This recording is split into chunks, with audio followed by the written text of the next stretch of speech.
Welcome, it's the RC Renegade here. Today we are replacing a throttle servo on my Traxxas Slayer Pro Nitro 1/8 scale truck.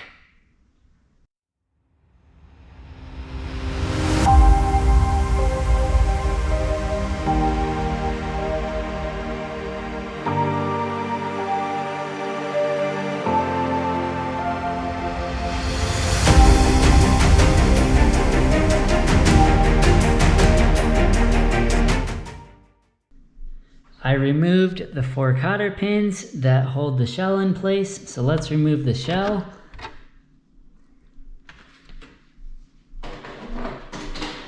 As I mentioned earlier, we are replacing the throttle servo on our Traxxas Nitro Slayer Pro. This is the original servo that came with the truck, the stock servo. It's a 9 kilogram servo. We are replacing it with a 35 kilogram Pro servo. So this one's waterproof, it's stronger, it's an upgraded servo, and it's what I run in my other vehicles. So first I'm gonna remove the old servo, and then I will install the new one. We'll hook it up and then set our EPA or endpoint adjustments.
Now comes kind of the tricky part of all this. We have to set our EPA or endpoint adjustment So first, we want to have a transmitter and turn our transmitter on.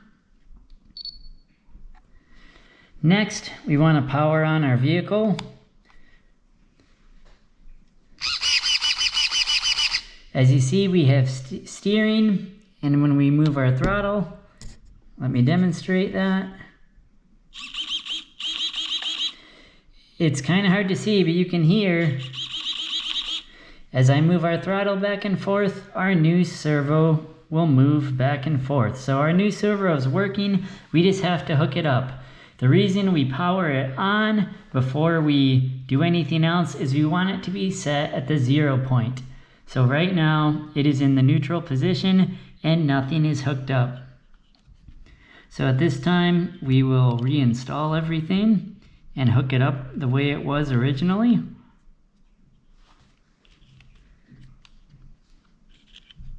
It's kind of tricky just to line everything up again, but we'll take it slow and steady.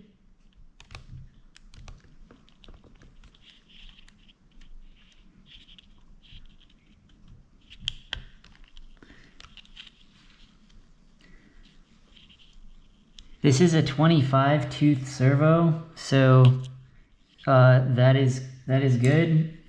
This is a 25 tooth that comes on these Traxxas as well.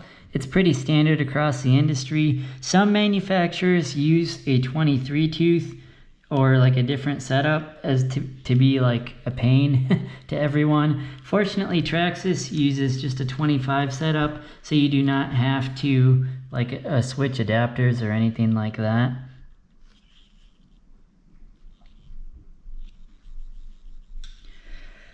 Okay, so as of right now, we have our transmitter on, we have our vehicle on, and we have this in the neutral or the 0 position, and everything is hooked up the way it was. So now we'll set our endpoints. It's important to turn everything on before you install this, because if you did not do that and you just installed it, it might not be at the 0 point. So right now it's at the 0 point and we have this installed. Let's set our endpoints. So here we're advancing the throttle forward.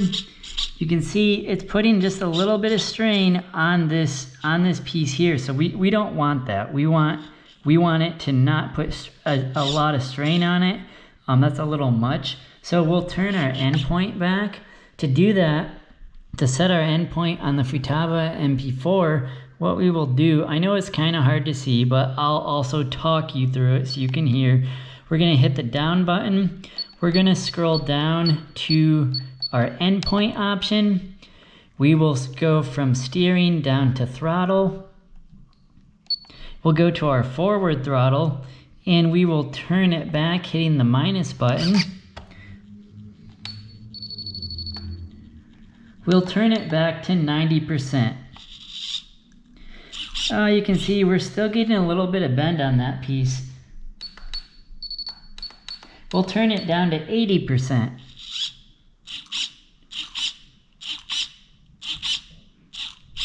We're still getting a little bit of bend. Let's turn it down to 75%. Okay. We're not getting a lot of bend on this piece. Let's turn it down to 73%. Let's see.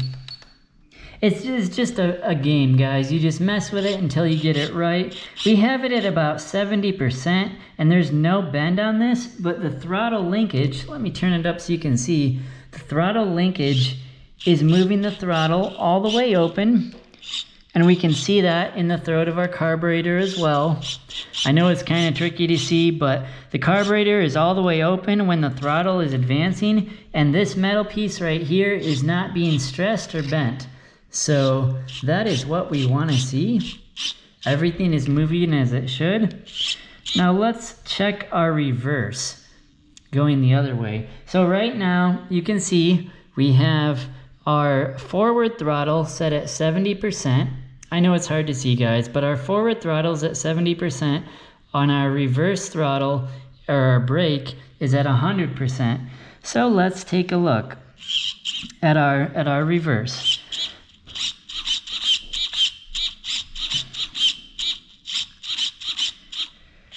So this is kind of tricky to document, but we want our reverse just enough to clamp down on the brakes. It doesn't have to be a lot. So we're gonna turn our throttle, it's at 100% right now. We're gonna turn it back to, say 50%, because it's quite a bit advanced right now. So this is 50%. Let's see. And that will stop the wheel without putting a ton of stress on this piece. So you'll notice before, let me turn this back up to 100% to show you guys. Before, when we put it in reverse, it put a ton of stress on this piece and it did lock up the tires, but look at the difference. So this is reverse at 100% throttle. This is reverse at 100%. Notice the amount of bend on this. That is bad. That is putting a lot of stress on our components. But when we turn it down to 50%, which I will do again, here's 50%. We only have a little bit of movement on this piece, which is good. And you'll notice our wheels and tires are still locking up and stopping, which is what we want. So we have our forward and our reverse set. And you know what, guys? Setting the EPA is kind of trial and error. It's kind of trial and error on this.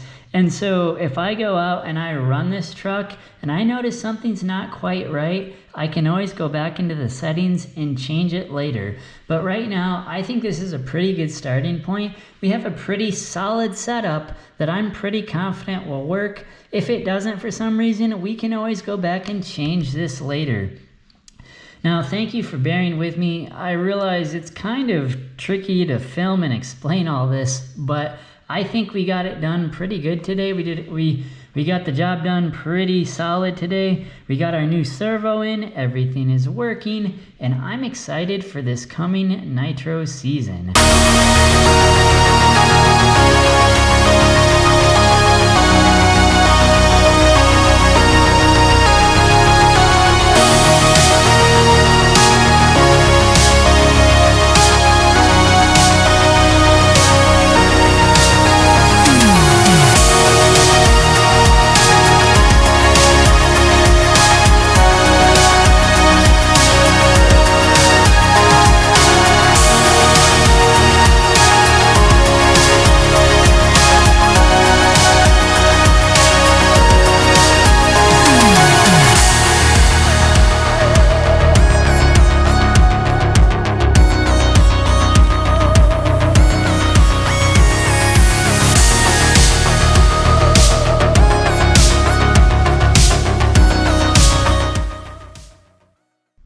As always, thank you for watching, like and subscribe, and be on the lookout for more videos.